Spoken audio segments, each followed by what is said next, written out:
A stone column. It's a huge carving of a dragon. I don't understand any of this. Kim, do you see these symbols everywhere? They're hard to miss, aren't they? Do you know what they mean? Not my area, but I've seen them before. In your uncle's notes. Where? In the section where your uncle wrote about Professor Hayes and the dead monk in the cave. But his notes were in that weird script of yours.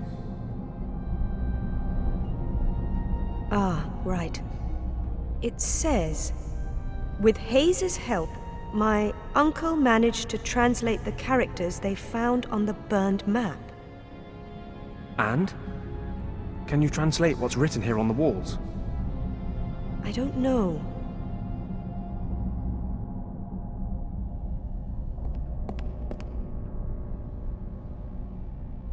Hayes thought these weren't really hieroglyphics in the truest sense of the word, meaning he didn't think the pictures actually represented words.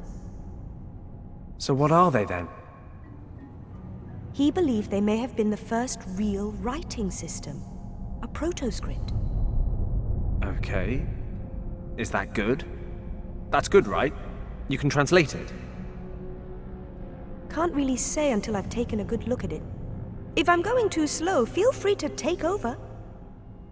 Sorry, I just don't know how much time we have before the guards notice the open door. Okay. So according to Hayes, the characters don't represent individual words. They represent complete sentences. Really? Yes. The characters aren't arranged in horizontal or vertical lines. They're organized in squares. How practical. I think the characters over the door read, behind the gate in this room, the sleeping dragon is hidden. So there is another exit. Where? Maybe there's something about it here.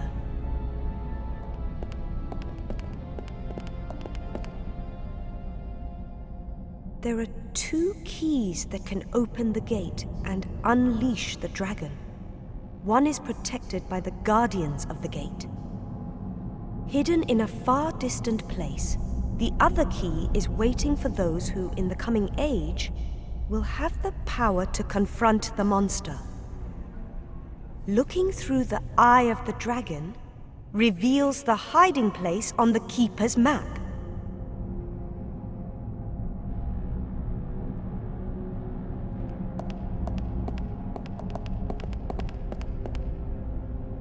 All must beware of the dragon. Its power is tempting, but death and decay await those who cannot tame it. That's it? I'm afraid so. Great. Doesn't make sense to you? Well, I suppose aside from all the dragon stuff, we do at least know there was a key here somewhere. Richard probably used it to escape. And there's a second key. Somewhere. So, to sum up, Richard disappeared through a door that we can't unlock using a key we don't have, to a place we know nothing about. Wait a moment.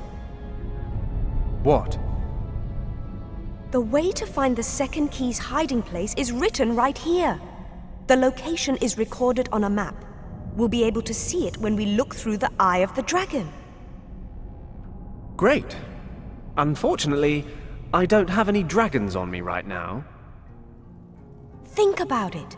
When Hayes and my uncle found the monk, they said he had the remains of a map, along with A gemstone resembling the eye of a dragon. Great to see you're keeping up. Do you know what happened to the stone and the map? If we believe the notes, then Hayes took the eye.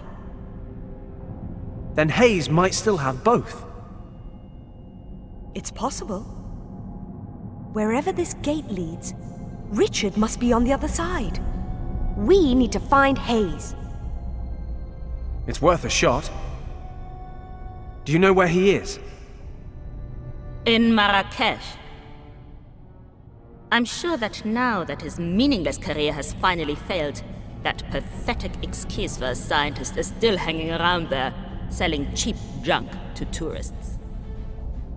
But your conversation just now renders him essential to the cause. The Eye of the Kanjur. According to legend, the green dragon eye will show us how to open the gates to Shambhala. We have been looking for it for days now. Your help has been invaluable. It seems the eye was removed from here years ago. It has been in Professor Hayes' possession ever since. We shall convince him to cooperate with us, and he will open the gate to Shambhala. Stay close to me, Kim. I really must thank you. You've delivered both the cartographer's notes and the perfect translator for the job. You have my gratitude, Mr. Pazlok? Oh, do forgive me. I haven't properly introduced myself. I am Hannah, Countess von Hagenhild, leader of this expedition. Well, it's been lovely to meet you, Countess. So, unless you need us for anything else, we'll just let ourselves out. I'm afraid I'm unable to allow that. You must understand the importance of this location. Sure. So important you had to murder a load of innocent people to secure it. I wouldn't expect you to understand. Unfortunately, you won't live long enough to see the wonders of Shambhala with your own eyes, nor the power that these wonders will give us. I'm certainly not going to make the same mistake as our somewhat amateur friends in Hong Kong. I won't keep you alive any longer than is absolutely necessary. Which is around about the next 30 seconds. Take him outside and execute him. Whoa, whoa, whoa! I'm sure there's been some misunderstanding here. Maybe we can help each other. I'm not trying to make friends. I plan to annihilate my enemies. But take heart. My decision affects you alone. The little girl stays alive. For now. She will be very useful in helping us to translate the cartographer's notes. Grasser, take the girl down to the camp and see to it that she is made comfortable. Then send a telegram to Berlin informing the minister that we are leaving for Morocco to take possession of Item 28. And tell the museum that we need to examine the original Piri Reis map. They shall make the necessary preparations. Jawohl, Countess. And you two, why are you still standing here? I want this man coloring the snow red.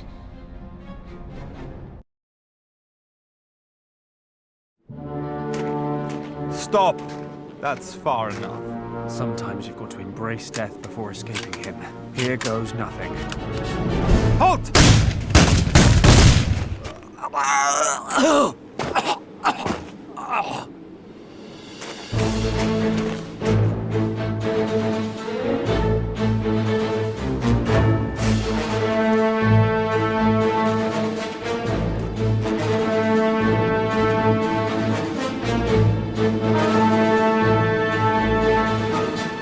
After you, young lady. Get your hands off me! Let's go. Back to the camp.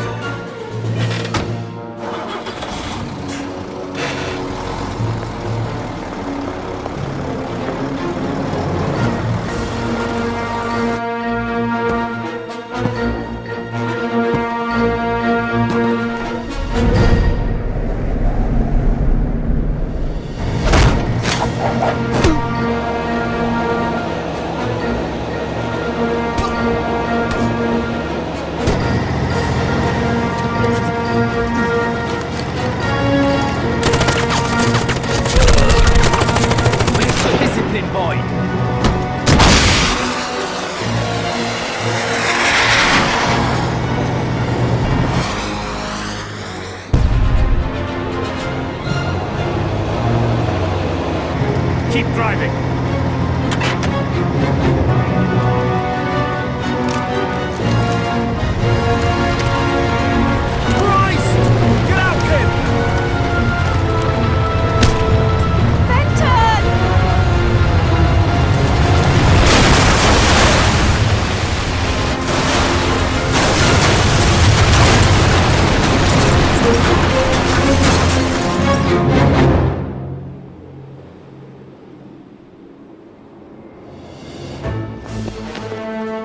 Kim! No!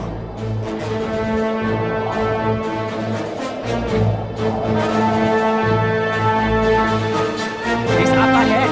Fire!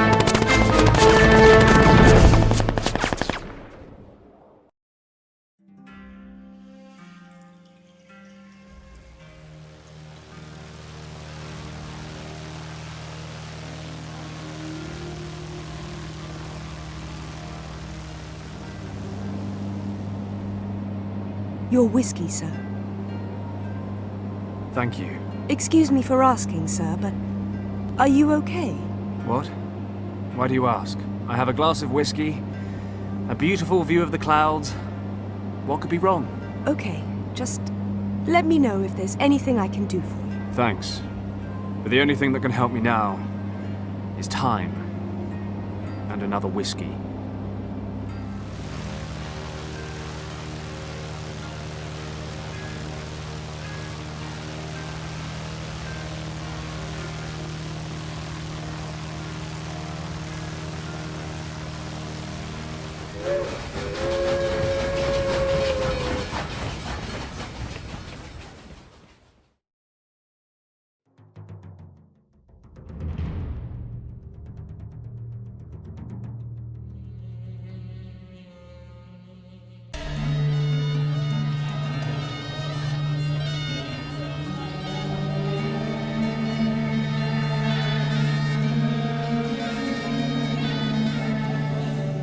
Hello? Shop? Bonjour, monsieur. Professor Hayes, I presume. No, sorry, monsieur. My name is Philippe Lacoste. Oh, I thought... Well, I was told that this was Professor Hayes' shop. That is, in fact, true, monsieur. Unfortunately, Monsieur Hayes has neglected to punctually pay his taxes to the local administration on numerous occasions, which is why he is now in prison while I inspect and catalogue his possessions for the French courts. If you're here to assert claims against Monsieur Hayes, I'll have to ask you to wait until I have a complete overview of his possessions. He does have something I need. Can you tell me where I might find him? In the gendarmerie not far from the Medina. If you exit the bazaar through the northern gate, you cannot miss it. Thank you. Au revoir, monsieur. It would have been too easy anyway. And in any case, the avalanche has probably cost the Countess half a day at least. Professor Hayes and the Eye of the Dragon are as good as mine.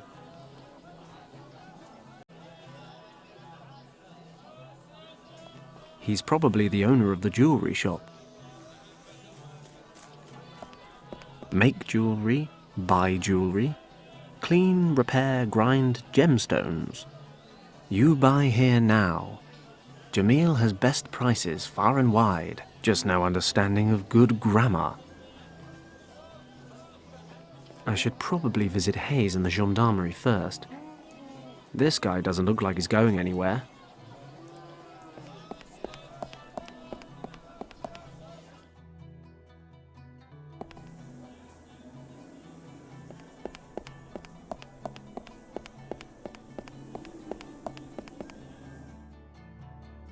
That's the gendarmerie.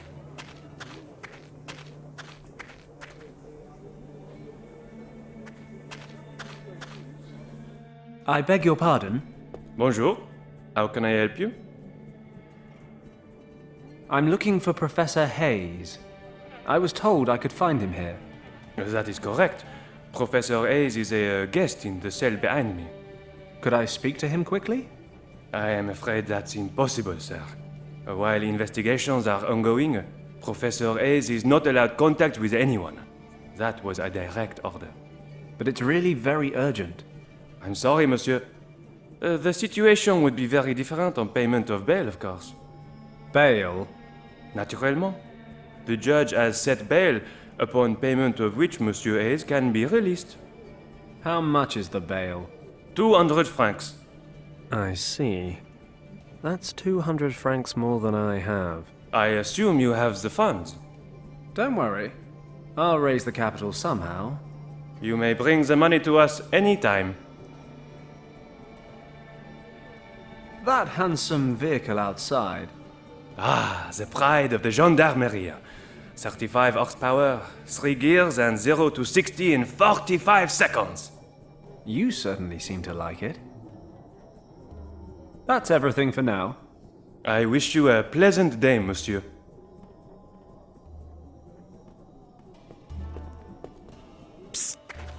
Hey, young man. What? Who? Over here, from the cell window. Hayes? Professor Hayes? Shh.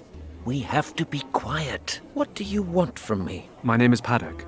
Fenton Paddock. Not so loud. Somebody in your shop told me I could find you here. The friendly Monsieur Lacoste, no doubt. In these somewhat embarrassing circumstances, I think we can save ourselves any formalities. So tell me, what brings you here? I need your help.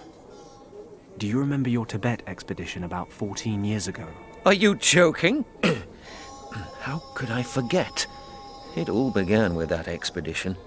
Call it fate or maybe destiny, but I don't believe it was chance that brought me there. Then the name Yen Wang means something to you. Of course. But why on earth are you interested in this expedition? Yen Wang was an old friend of mine. He died a couple of days ago, and I used his maps from that time to try and find an expedition that's disappeared in Tibet. We reached the Kembalung Valley, but found a Nazi squad occupying the monastery there. Stop! Are you trying to tell me that you have found the actual Kembalung Valley? Well, I mean, technically the Nazis found it first. I just followed them. But they'd killed all the monks. And what about you? Did you enter the monastery itself? While I was searching for my friend, the leader of the expedition, I found a secret chamber. There were these symbols all over the walls. The same as the ones Yen Wang drew. He translated them using your notes. Yes. When we were preparing for the expedition, I found a previously unknown script in a library in Nepal. I don't suppose you deciphered the symbols in the chamber? Well, in a way. Yen Wang's niece actually did the translation bit. But you know, I got her there in the first place. It was all nonsense, though. Sleeping dragons and gates and fairies. But then there was something about a key. You can find it by viewing the Keeper's map through the eye of the dragon. I know it sounds crazy, but my friend disappeared in that chamber. I need to find him. Yen Wang wrote that you found the remains of a map and a gemstone during your expedition. Perhaps, my friend, we should all be more open to belief in such stories. After all, Schliemann's belief in Homer's stories led him to find Troy. This is probably the greatest news of my entire life. We need to get out of here. I have the Eye of the Dragon. If your translation is correct, then I now know what to do with it. I will finally find Shambhala. After all this time. Shambhala? The Nazi leader talked about Shambhala. What is a Shambhala? The Buddhists call it Shambhala, but it's much, much older than Buddhism or any other religion on this earth. The Nazis want to find it as well. How ironic. For years, no one believed me. Refused to fund a second expedition. I lost my reputation and my job. But I knew I was in the right. And now, the Nazis of all people are drawing the same conclusions as I did. Even if only a fraction of what I found out about this place is true, it would be a major catastrophe if the Nazis were to find Shambhala. Do they know about me and the Eye of the Dragon? Already on their way. My, you do bring a sense of adventure with you, don't you? Get me out of here, and I'll tell you everything that I know. Not a second has passed over the last 14 years when I didn't think about finding Shambhala. Oh, my heart. All this excitement is too much for me. Are you ill? Not ill, but not young either. Could you do me a favor? There is a small case in my shop with an ornament on the lid. My heart drops are in there. Please get it from the cost. What about the dragon eye thing? Isn't that more important? Forgive me, young man. We only met 5 minutes ago. I'm not willing to part with the eye quite yet, but don't worry. Lacoste will never find it. Bring me the case as soon as possible. Then we'll worry about the eye. Don't forget the Nazis.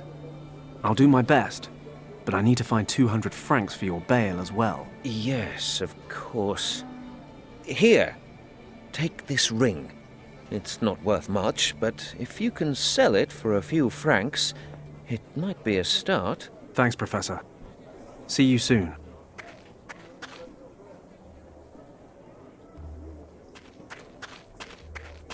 The well's all dried up. But I might find a use or 5 for this crank handle.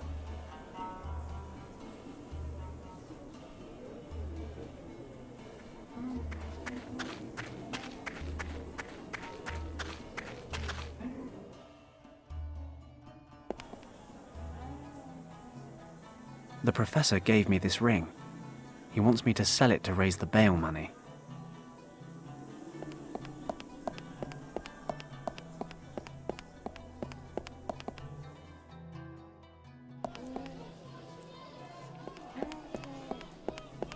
Stop! Don't speak. Let me guess. You are from England, are you not? Good guess. Or is it that obvious? Between you and me, I heard you talking just now. How can Jamil help you? Well... Stop. I've worked it out. You're looking for a fine necklace for your wife. No. A young daredevil like you is not yet tied down. You're looking for a diamond for your mistress. Well... Either way, your beloved will look like an oriental princess wearing jewelry from Jamil. And I will give you the best prices in town. Buy at Jamil's and you won't regret it. So, what can I do for you, Sidi? Listen, Jamil. How much would you give me for this ring? Let me have a look. It's clearly made of gold, and the stone seems to be real as well. But I can see some wear and tear, and the overall design is not of a particularly high quality. Don't play a player, Jamil. Stop trying to lower the price. Look, Englishman, I like you, and I wish to be honest with you. You won't get any more than 3 francs for a ring of this standard. When I subtract the rent I pay for my shop and the upkeep of my 7 children, I can offer 2 francs at the most. And even this will, how do you say, break the bank?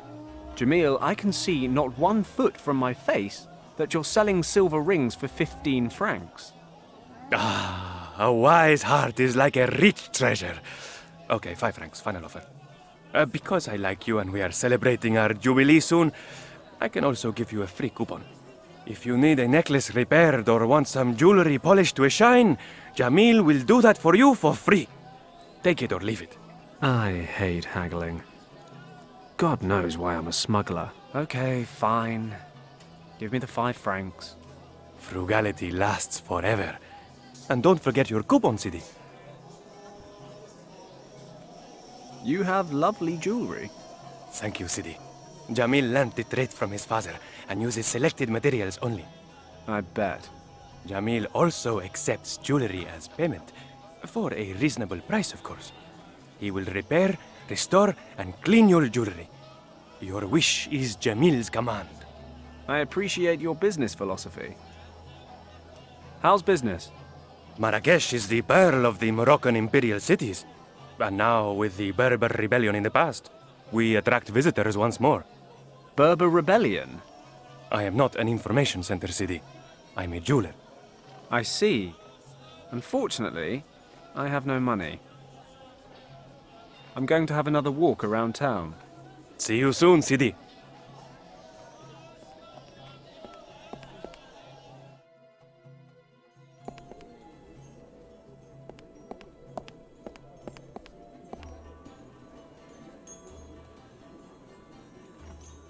Monsieur Lacoste? Oh, it's you again. Have you found Monsieur Hayes? Yes, and I'm afraid I need your help. Pardon? Professor Hayes asked me to bring him his heart drops. He's not very well, you know. The arrest, the prison... Too much upset for an old man. In any case, the drops were in a small case, and I... Excusez-moi, monsieur. Before you go on, I have to stress once more that I cannot possibly hand over any piece from this shop before I have catalogued everything in it. Listen, this man has heart problems. He needs his medication. You can't call red tape on me. Believe me, I've had my fill of red tape in the last few days. You misunderstand me, monsieur. All of Monsieur Hayes' property has been confiscated. However, I can give you an application form. In certain cases of hardship, personal possessions of particular importance may not be seized. Now you see, I would think that vital medication would be one of those items of particular importance. I am not disagreeing with you, monsieur. However, I still need official permission. Present your case to the authorities and get this application form stamped. Ah, bureaucracy. The only thing more dangerous than the Nazis. You'll see me again. Au revoir, monsieur.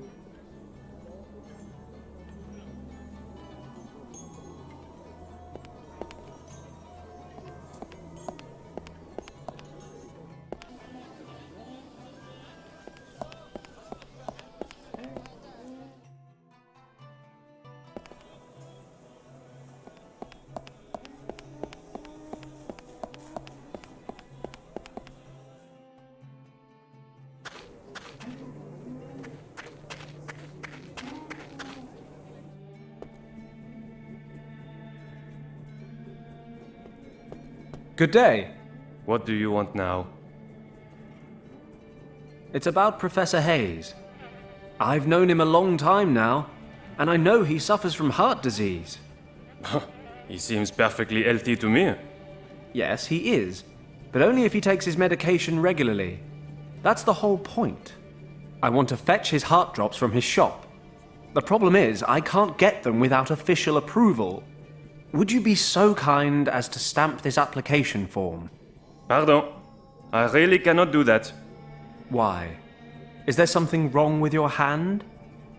Here, let me take a look at that. There is nothing wrong with my hand, monsieur. I do not have the authority to grant your application. Contact the head of the department or the judge.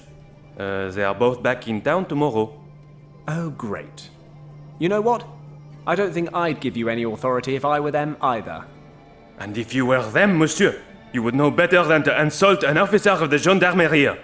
Now, excuse me, s'il vous plaît. This man desperately needs his medication. Please stamp the form before I have to come up with a plan. My plans don't always end well. I don't like to repeat myself, monsieur. Please discuss your case with the head of the department. Okay. Have it your way. The stamp is sitting right in front of his stupid nose. That's everything for now. I wish you a pleasant day, monsieur.